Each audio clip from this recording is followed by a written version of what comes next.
October 6వ తేదీ 2024న చెన్నై వెన్న బీచ్ నందు ఎయిర్ ఫోర్స్లో జరిగినది.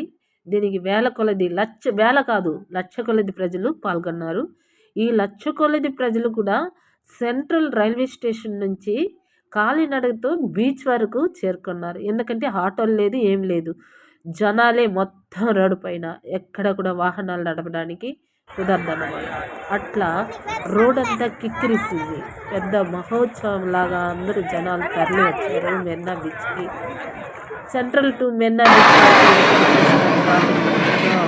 అక్కడ ట్రాఫిక్ జామ్ కాదు, జనాలు ఎత్తున పెద్ద ఊరికి బయలుదేరారు. దేనికోసం అంటే ఈ ఎయిర్ షో చూడడానికి. అక్టోబర్ 6వ తేదీన ఎయిర్ ఫోర్స్ డే జరిగింది. ఆ ఎయిర్ ఫోర్స్ డే రోజు వాళ్ళు మన ఇండియన్ ఎయిర్ ఫోర్స్ ఏ విధంగా ఉందో వాళ్ళు ఒక షో చూపించారన్నమాట. ఆ షోకి చిన్న నుంచి పెద్ద వరకు కులామత బ్యానర్ పెట్టిన అందరూ కూడా పాల్గొన్నారు. రకరకాల విన్యాసాలు చేస్తూ డైలు పల్టీలు అన్నీ కూడా చేస్తూ వాళ్ళు ఏ విధంగా మన దేశ రక్షణకు ఏ విధంగా ఎయిర్ ఫోర్స్ని ఉపయోగిస్తున్నారు అన్న విషయాన్ని కూడా చేశారు. చూడండి, హార్ట్ షేప్లో వాళ్ళు విన్యాసం చేశారు. ఇంకొకటి మన ఫ్లాగ్ షేప్లో కూడా వాళ్ళు చేశారు. చాలా చాలా విన్యాసాలు వాళ్ళు చేస్తారన్నమాట మన ఎయిర్ ఫోర్స్ డిపార్ట్మెంట్. చూడండి, అక్కడ ఒక మెట్రో ట్రైన్ కాదు కదా, ఈ బస్సు కూడా తీసిపోయింది జనాలతో. ఎండని కూడా తెలియదు. ఇది 11కి 1 o'clock వరకు జరిగింది ఈ షోకి. ఎండనక పిల్లలు పెద్దలు అందరూ కూడా పాల్గొని చాలా విజయవంతం చేశారు.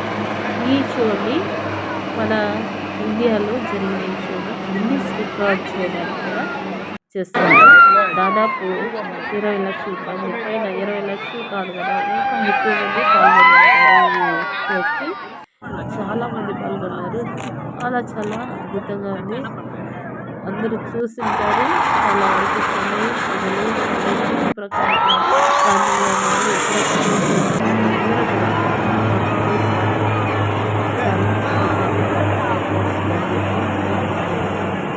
ఇండియా ఎయిర్ ఫోర్స్ డే అంటే మన యొక్క జాతీయ గౌరవాన్ని, మన దేశాన్ని మనము గౌరవించేటట్టు అందరూ ప్రజలు పాల్గొని చక్కగా వందనం చేస్తారన్నమాట.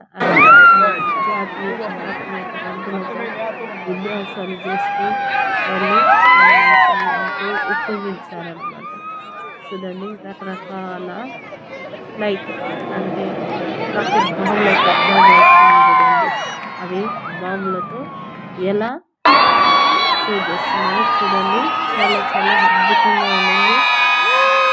చాలా కూడా రష్గా ఉంది. అంత రష్లో కూడా అవన్నీ చూడడానికి మనసుకు ఎంతో ఆనందంగా ఉంది.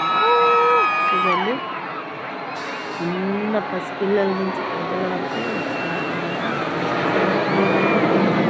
మనకి స్పాట్లో చాలా దగ్గరగా కనిపించింది.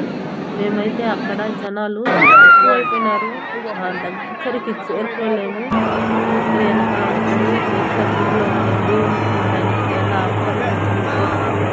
ఆ టైంలో ఒకరు వెనకాల ఒకరు విసుగు పడితే కూడా రాళ్ళనంత జన సమూహంలో దీన్ని చూడాల్సి వచ్చింది.